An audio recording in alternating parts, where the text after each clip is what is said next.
우리가 지난주에는 롯의 인생에 대해서 살펴보았는데 오늘은 사라의 일생에 대해서 좀 생각해보는 시간을 갖고자 합니다. 롯도 성경에 아브라함의 조카로 등장을 하고 사라도 아브라함의 아내로 등장하게 됩니다. 다른 말로 하자면 일종의 조연이라고 할 수가 있는 것입니다.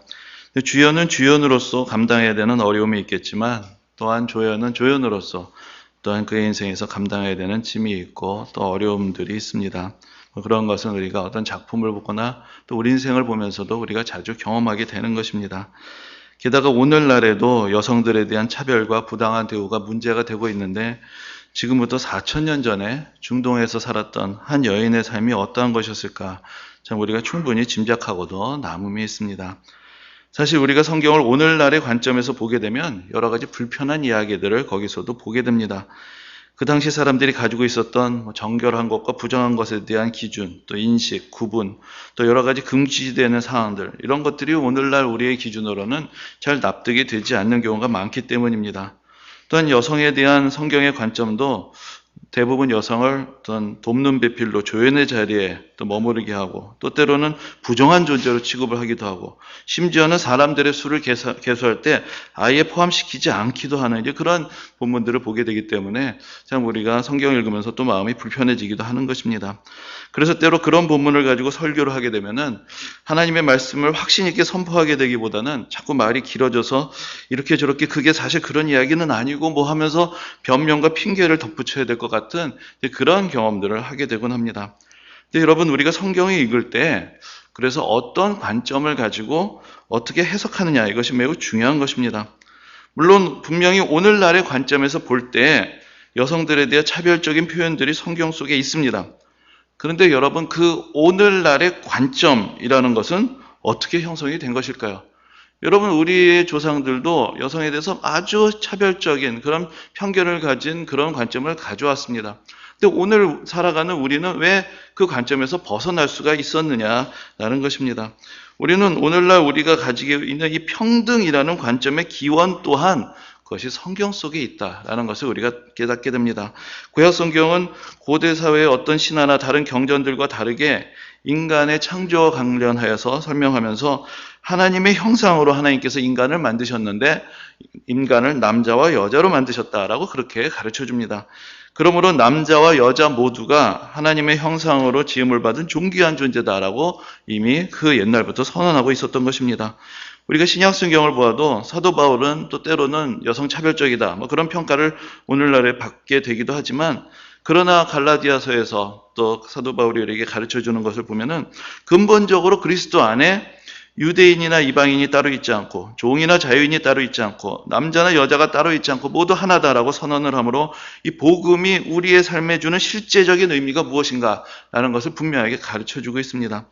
우리가 그리스도인으로서 하나님의 말씀인 성경을 우리의 신앙과 삶의 규범으로 삼고 성경적인 삶을 살아야 하지만 우리가 어떤 주장이 성경적이다라고 말할 때는 좀 주의를 해야 합니다. 성경에 어떠한 내용, 어떤 본문이 있다고 해서 그것을 우리가 다 성경적이라고 따라가야 하는 것은 아니기 때문입니다. 성경을 보면은 특히 또 신약 성경에 예수님께서 사역하시던 장면을 보면은 식사하는 이야기가 자주 나옵니다. 근데 여러분들 성경을 좀 꼼꼼하게 읽으시다가 식사하는 자리에 앉아서라는 그런 표현이 있을 때 거의 각주가 달려있는 경우들이 있습니다. 그래서 몇 절을 봐라 혹은 그 밑에 설명이 바로 나와 있기도 한데 그 이유가 무엇이냐면은 우리나라 말로 번역할 때는 앉아라고 번역을 하지만 그것이 헬라어 원문에는 기대어 누웠다라고 되어 있기 때문입니다. 그런데 기대어 누웠다고 하면 우리로서는 잘 이해가 안 가니까 그냥 식사하기 위해서 앉았다라고 그냥 한국말로 번역을 한 것인데 원래는 기대어 누웠다라고 되어 있고 그 당시 유대인들은 식사할 때 기대어 누워서 그렇게 식사를 했습니다. 여러분 누워서 밥 먹으면 어떻게 되죠? 역류성 식도염은 좋은데 저희가 어렸을 땐 다 그렇게 배웠습니다. 뭐가 된다고요?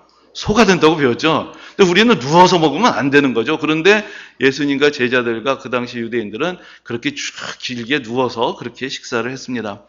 그래서 레오나르도 다빈치가 최후의 만찬이라는 아주 명화를 남겼지만 사실 그 그림은 조금 재밌게 말해보자면은 최후의 만찬 후에 기념 촬영 같은 것이고 사실 그럴 수가 없는 것이죠. 어떻게 한쪽만을 보고 그렇게 밥을 먹습니까? 그리고 실제적으로는 빙 둘러서 이 머리와 다리가 이렇게 누워져 있는, 그래서 이제 성경에서 보면 예수님의 머리를 씻기는 여인도 있고 발을 씻기는 것도 있고, 그것이 가능한 게 그렇게 식탁에 앉아서 식사를 하면 발을 씻긴다는 것이 불가능하겠죠. 그런데 이렇게 옆으로 기대어 누워있기 때문에 예수님의 머리에 기름을 붓기도 하고 발을 씻기는 사람들도 있는 이제 그런 장면들을 우리가 이제 성경에서 보게 되는 것입니다. 근데 여러분, 성경에서 예수님과 예수님의 제자들이 기대어 누워서 밥을 먹었다고 해서 성경적인 식사는 기대어 누워서 먹는 것이다, 이렇게 얘기하는 사람들은 없을 것입니다.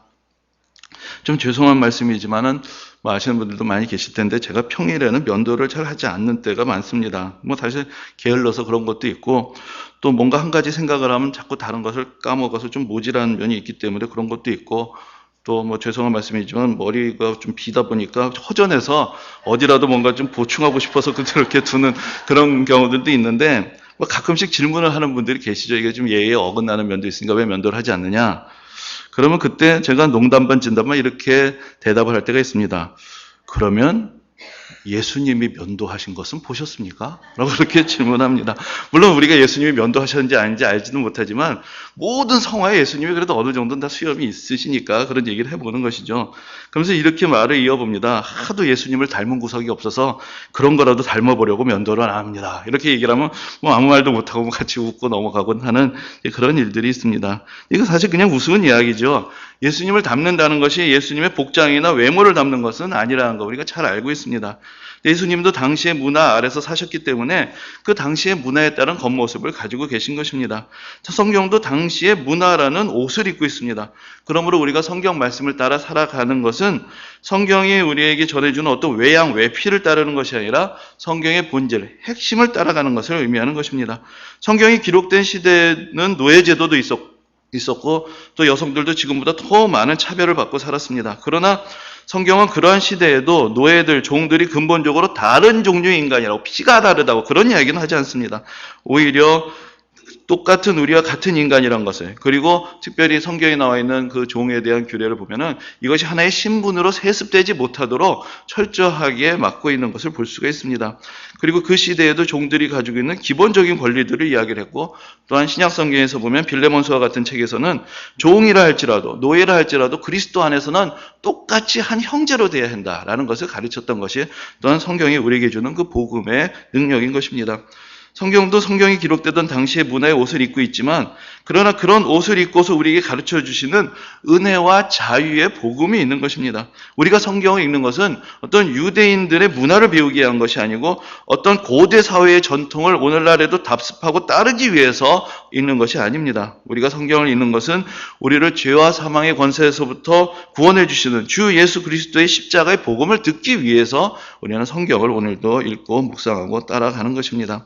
제가 성경에서 좋아하는 구절 중에 하나가 말씀을 몇 번 드렸지만은 요한계시록 21장 3절과 4절에 있습니다. 다시 읽어 들으면 이렇습니다.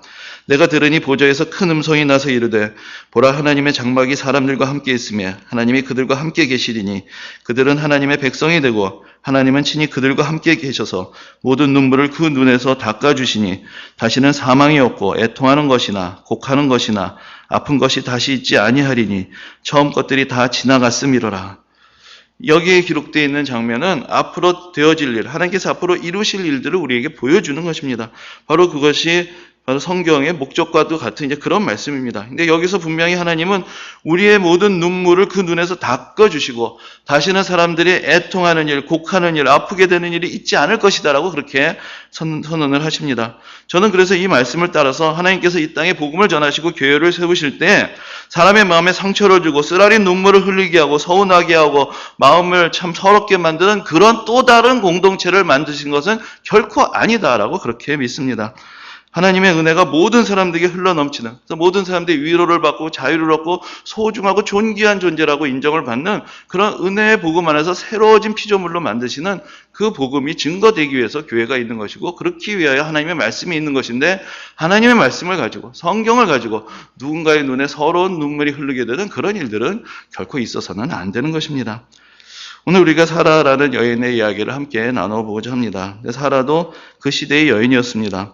그러나 사라는 또한 여러 민족의 어머니가 되게 하리니라는 축복을 받은 여인이었습니다. 사라도 그 시대의 딸로 태어나서 그 시대의 문화의 영향력 아래서 그 시대에 지어지는 짐을 지고 살았습니다. 그러나 사라로부터 시작되는 새로운 믿음의 역사는 모든 사람들에게 하나님의 은혜와 자유를 선포하는 축복의 역사였고, 사라는 그 믿음의 전달자로서 또한 부름을 받은 것입니다.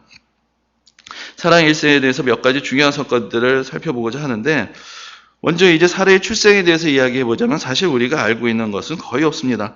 유일한 정보라고 할 수 있는 것을 우리가 아브라함의 말 속에서 한마디 찾아볼 수가 있는데, 뒤에 다시 말씀드리겠지만 아브라함이 그랄 땅에 내려가게 됐을 때 그랄 왕 아비멜렉에게 아내인 사라를 빼앗길 뻔한 그런 일이 있었습니다.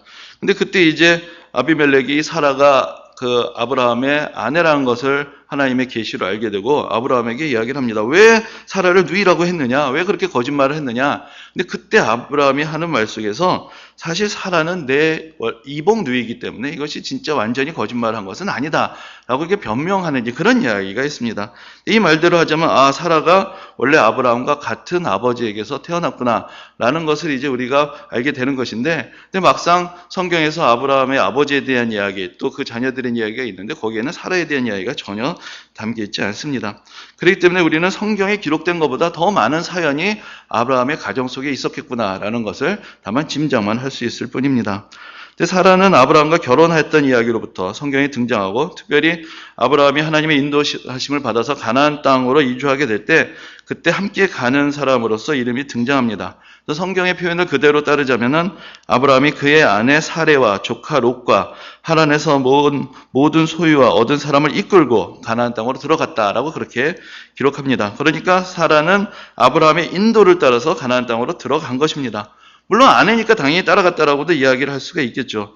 그러나 우리가 사라 입장에서 이 상황을 생각을 해보게 될 때 사라로서는 남편을 따라서 낯선 곳을 나가야 하는데 그때 의지할 수 있는 것은 누군가? 라는 이제 그런 질문을 할 수가 있게 될 것입니다. 아브라함은 아브라함대로 하나님의 부르심을 따라서 모험을 떠납니다. 그러나 사라는 또 사라대로 아브라함의 말을 듣고 전혀 낯선 곳으로 함께 나아가는 그 모험을 감내해야 했던 것입니다. 근데 여기서 여러분 한번 생각해 보십시오. 아브라함은 누구를 믿고 있습니까? 아브라함은 하나님을 믿고 있습니다. 하나님의 말씀을 믿고 신뢰해서 그 낯선 곳으로 가는 것입니다. 그럼 지금 사라는 누구를 믿어야 하는 것입니까? 아브라함의 말을 듣고 아브라함을 믿어야 하는 것인데 과연 아브라함이 그렇게 믿을 만한 존재였는가라는 그런 질문을 하게 되는 것입니다.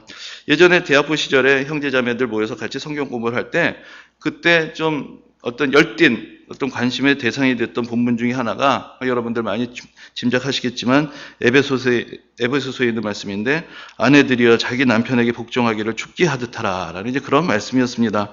피 끓는 20대 아가씨들이 결코 이 말씀을 받아들이고 싶어 하지 않는 것이죠. 근데 그때 이제 이야기를 하다가 제가 들었던 이야기 중에 지금까지 기억되는 이야기가 이것입니다.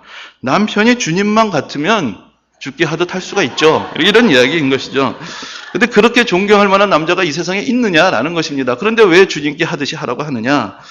그 이야기를 듣고 약간의 충격과 공포를 느꼈던 적이 있는데 앞으로 우리의 시대는 결코 쉽지 않겠구나, 그런 느낌을 받았던 적이 있습니다. 근데 여러분, 아브라함은 아브라함대로 힘겨운 믿음의 결단을 한 것이죠.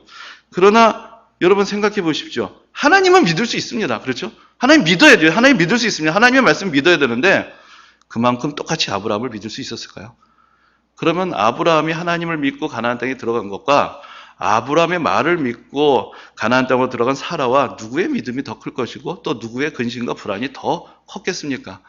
어떻게 생각하면 사라가 아브라함을 따라가는 여정도 결코 쉬운 길이 아니었다는 것을 우리가 충분히 짐작할 수가 있는 것입니다. 사실 오늘날에는 이미 다 보편화된 이야기지만 우리나라에서 한참 해외 선교가 활발하게 진행될 때 그때 이제 문제가 되기 시작했던 것이 바로 선교사의 가정의 문제였습니다. 남편을 줬습니다. 사명받아서 갔다고 하는데 그럼 아내와 자녀들의 실제적인 삶은 어떠하느냐라는 것입니다. 또 실제로 제가 예전에 그 연변에서 사역을 할 때 그때 의료 선교팀이 오셨던 적이 있는데 그중에 정신과 의사 선생님이 한 분 계셨습니다. 그래서 그 정신과 의사 선생님이 거기서 사역하시는 거 사역자들을 다 이렇게 면담하시고 상담을 해주셨던 적이 있는데 그분과 잠깐 이야기를 나누는데 이런 이야기를 하십니다. 사모님들 상태가 너무 심각하다. 그런 이야기를 하시는 것을 이제 들었던 적이 있습니다. 사실 이제 연변이 조금 더 그런 면에서 보면은 더 좀 특별한 곳이라고 할 수 있는데 사실 이제 저희가 사역했던 곳이 하나의 학교인데 한국에서 이제 어떤 그 남성 선교사가 마음의 결단을 하고 내가 연변에 가서 헌신을 해야 되겠다라고 결단을 해도 사실 연변에서는 많은 경우에 특히 그 학교 안에서 한국말이 다 통합니다. 그러니까 강의를 하고 사역을 하는 분의 입장에서는 그렇게 많은 것이 달라지지 않는 것이죠. 그런데 그러면 그 문화적인 차이와 그 모든 현지에 적응하는 모든 짐을 다 짊어져야 되는 것은 대부분 사모님들과 더더구나 심한 것은 아이들의 몫이었던 것이죠. 아이들은 완전히 인생이 달라지는 것이고 또 실제로 시장에 나가고 이웃들과 부딪히는 일을 맡았던 건 다 사모님들인데 그분들의 스트레스나 어려움은 다 어떤 대표되는 남성 선교사님의 헌신의 그늘 안에 가려져 있는 그런 이야기가 되었던 것입니다. 그런데 막상 이 사역지로 가는 선교사의 결단은 많은 칭송도 받고 관심은 받지만 그러나 가족들의 고통은 잘 드러나지 않습니다. 게다가 그렇게 신앙이 좋아서 그렇게 예수 잘 믿는 남자를 만나서 그렇게 사모가 되고 선교사가 된 그런 분들은 내가 힘이 들어도 이것은 하나님의 나라를 위한 일이기 때문에 내가 힘들다는 말도 해서는 안 된다라는 그런 의식 속에 계시면서 이것이 계속 억눌려지는 그런 경우들도 많이 있었다는 것입니다. 제 친구 목사 한 명도 하나님의 부르심을 받아서 우리가 자주 갔던 그 캄보디아에서 사역을 하게 되었는데 이제 그 경우에는 아내가 직장을 가지고 있었는데 이 후원금이 충분하지 않았기 때문에 아내가 일을 해야 이 남편도 캄보디아에서 사역을 할 수가 있었던 것이죠. 그래서 이제 아내와 아이들을 한국에 두고 이제 남편이 캄보디아에 가서 사역을 하게 되었는데 그러니까 이제 한국에 있는 아내는 직장에서 일도 해야 되고 사춘기가 되는 아이 셋을 돌봐야 되고 그러면서 남편 후원까지 해야 되는 일들을 혼자서도 감당해야 했던 것입니다. 이것이 하루 이틀도 아니고 여러 해로 장기 사역이 되게 되니까 결국은 이 아내로서도 참 감당할 수 없는 일이었는데 또 이 가정도 너무 믿음이 좋아요. 그래서 아내가 힘들다는 말도 하지 않고 온전히 그것을 믿음으로 감당하고 참다가 결국은 또 참을 수 없는 이제 그런 상황이 된 것이죠. 그래서 결국은 남편이 다시 사역을 정리하고 한국에 들어오게 되었고 그래서 이제 한국에서 다시 이제 새로운 사역을 하게 되는 이제 그런 이야기를 듣게 되었습니다. 여러분 아브라함이 하나님의 부르심을 받았으니까 사라도 간 거지 뭐 그랬을 수도 있죠. 그러나 그 같이 갔다라는 말 속에는 우리가 생각하는 것보다 훨씬 더 많은 사연들, 감춰진 행간의 이야기들이 있을 수밖에 없는 것입니다. 그리고 앞에서 말씀드렸지만 사라가 믿고 따라가야 했던 이 아브라함이 처음부터 그렇게 믿음의 확신이 있는 그런 존경할 만한 믿음의 조상이었느냐? 결코 그렇지 않았습니다. 하나님은 아브라함에게 가나안 땅을 그의 자손에게 약속으로 주시고 그 자손들을 통해서 이 세상 모든 민족이 구원을 얻게 하시겠다고 이미 약속을 하시고 작정을 하셨지만은 아브라함이 보기에 그 약속은 너무나 멀고 실체가 없는 것이었고 당장 가나안 땅에서 하루하루 사는 것도 결코 쉬운 일이 아니었습니다. 그러다가 기근이 들게 되고 그 땅에서 버티는 것이 어렵게 되면 그 땅을 떠나게 되는 그런 경우들도 있었는데 그때마다 또 다른 낯선 곳에서 찾아오는 또 다른 위협들을 감당해야 했던 것이죠. 근데 그 위험을 함께 감당해야 했던 것은 물론 때로는 더 치명적인 상황에 내몰리게 되었던 사람이 바로 사라였습니다. 그래서 우리가 성경을 보면은 두 번이나 아브라함이 피난처로 삼은 곳에서 아내를 빼앗길 뻔한 그런 이야기가 기록이 되어 있습니다. 한 번은 야굽의 왕이, 한 번은 아까 말씀드린 그랄의 왕이 그 사라를 데려갈 때 그때 남편이라는 아브라함이 한 말이라고는 사라에게 당신을 나의 아내라고 얘기하지 말라. 당신을 나의 누이라고 얘기해달라. 그 부탁 한마디 뿐이었습니다. 내 아내를 데려가지 못하게 지켜주는 것이 아니라 아니 나는 힘이 없고 어떻게 저 사람이 내 아내를 데려가 이건 어쩔 수 없는 일인데 네가 남편으로 하면 나를 죽이고 데려갈 거 아니냐. 그러니까 오빠라고 해라. 그래야 내가 살 것 아니냐. 그게 지금 애굽의 왕이 그랄 왕이 사라를 데려갈 때 아브라함이 사라에게 부탁했던 그 한 가지 이야기였던 것입니다. 여러분 그 이야기를 사라 입장에서 들어보십시오. 이게 사람같이 보이겠는가. 지금 내가 이 남자를 믿고 여기까지 왔는데 기껏 이 위기의 순간에 한다는 이야기가 나를 오빠라고 해라. 이 남자를 믿고 내가 언제까지 살아야 되겠습니까?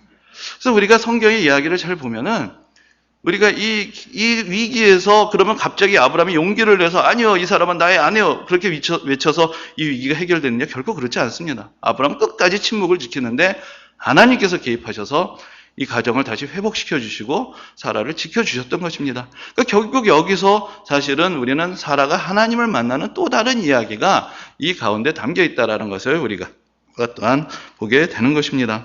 그래서 우리가 성경에서 보면 대부분 하나님이 아브라함에게 말씀하시고 아브라함이 하나님께 기도하는 장면을 자주 보기 때문에 사라가 언제부터 믿음을 갖게 되었는지 그것을 우리가 정확하게 알기는 어렵지만, 그러나 우리가 성경의 이야기의 전개를 보다 보면은 아브라함은 아브라함대로 그 믿음의 길을 가지만 사라는 또 사라대로 자기의 믿음의 여정을 가는 그런 인생을 살았다라는 것을 우리가 알 수가 있는 것입니다. 그래서 제가 어렸을 때 외할머니와 함께 살았는데 한 번은 외할머니의 젊었을 적에 아주 고우신 모습을 담은 그 흑백 사진을 하나 보게 된 적이 있습니다. 근데 그러면서 이런 이야기를 해주셨습니다. 원래 저희 외할머니가 결혼하시기 전에 꿈은 영화 배우가 되는 것이었다. 그런 놀라운 이야기를 들었던 적이 있습니다. 예, 그런데 그 시절에는 그런 이야기를 말도 못 꺼냈다는 것이죠. 그래서 어디다 말도 하지 못하고 그냥 가슴에만 담아뒀다고 그렇게 말씀하셨는데, 참으로 그 어린 시절 저에게 할머니는 영원한 할머니거든요. 그냥 할머니는 할머니로 태어난 줄 알았는데 할머니에게도 꽃다운 시절이 있었고 할머니의 꿈이 있었다. 전 그 이야기를 들었던 것이 저에게는 너무나 참 신선한, 신기한 그런 이야기였습니다. 근데 여러분, 우리의 삶의 자리가 어떠하든지 간에 우리 모두에게는 아름다운 미래를 꿈꾸는 그런 소중한 인생의 주인공으로서의 삶이 있는 것입니다. 근데 때로는 우리의 삶의 현실이 어렵고 무겁고 우리의 뜻대로 이루어지지 못하기도 합니다. 그러나 그 가운데서 무언가를 드러내고 성취한 사람들의 이야기만이 들을 만하고 가치가 있는 것인가?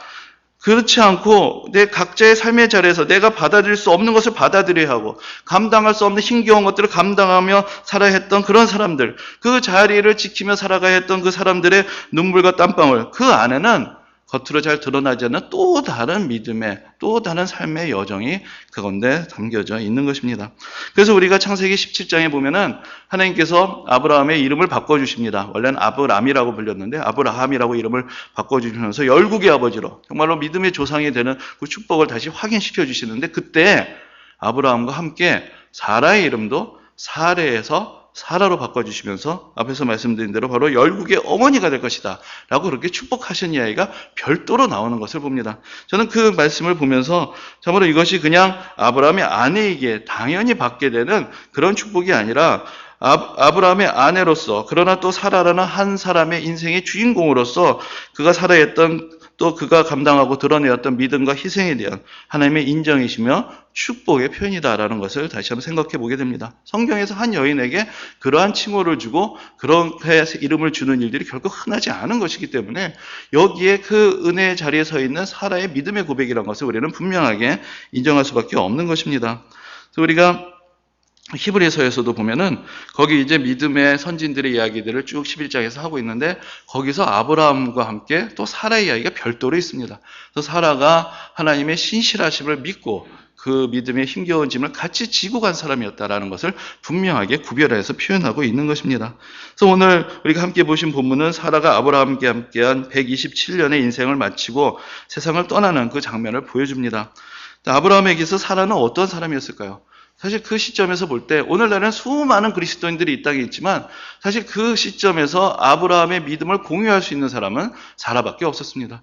유일한 인생의 동반자이고 신앙의 동반자였던 사라가 먼저 세상을 떠나게 되었을 때 우리가 오늘 본문을 보면 아브라함은 또 자기로서는 할 수 있는 최대의 예를 갖추어서 또 장사를 지내려고 하는 모습을 봅니다. 그래서 그 지역의 유지들을 만나서 이제 장사할 장소를 찾게 되는 것이죠. 근데 이제 오늘 우리가 함께 보신 본문까지는 어떤 이야기가 있냐면은 그 지역의 유지들이 아브라함을 존경해서 자기들이 가지고 있는 묘지 중에 하나를 내어 드릴 테니까 거기에 장사를 하시다라고 이렇게 이야기를 합니다. 근데 그 뒤에 이어지는 이야기를 보면은 아브라함은 그런 호의를 거절하고 내가 반드시 땅을 값을 다 치르고 사서 거기에 내 아내를 장사 지내겠다라고 그렇게 이야기를 하고, 그래서 헤브론 지역에 있는 막벨라라는 굴을 사서 거기에 이제 아내를 장사 지내는 그런 장면이 나옵니다. 그리고 나서 이제 자기도 그 굴로 들어가게 되고 그리고 자기의 자손들도 그 굴이 그 집안의 묘지와 같이 되는 것입니다. 가나안 땅을 올 때는 아브라함이 사라를 이끌고 왔습니다. 근데 이제 다시 하나님께로 돌아오게 될 때는 사라가 아브라함을 앞서갔고 이제 아브라함도 내가 사라의 뒤를 따라가야 하겠다라고 생각하며 묘지를 준비했습니다. 준비하고 있는 그런 모습을 보게 되는 것입니다. 사라는 그 시대의 딸로 태어나서 믿음의 조상 아브라함의 아내로 이삭의 어머니로 또 그에게 주어진 짐 속에서 또 자신의 연약함을 안고 또 믿음의 힘겨운 경주를 하며 자기 자신의 삶을 자기 자신의 믿음의 길을 걸어간 사람이었습니다. 그래서 우리가 하나님의 아내 아브라함의 믿음만을 집중해 보는 것이 아니라 또한 사라의 믿음의 길을 갔던 사람으로서 다시 한번 말씀 가운데 그의 여정을 생각해 보는 것입니다. 아브라함의 믿음을 따라 또 사라의 믿음을 따라 각자 이 세상에서 믿음의 경주라는 모든 성도님들에게 또한 특별히 이 세상의 모든 딸들과 어머니들, 아내들, 누이들에게 하나님의 은혜와 사랑과 능력과 평강이 더욱 함께 하시기를 주님의 이름으로 축원합니다.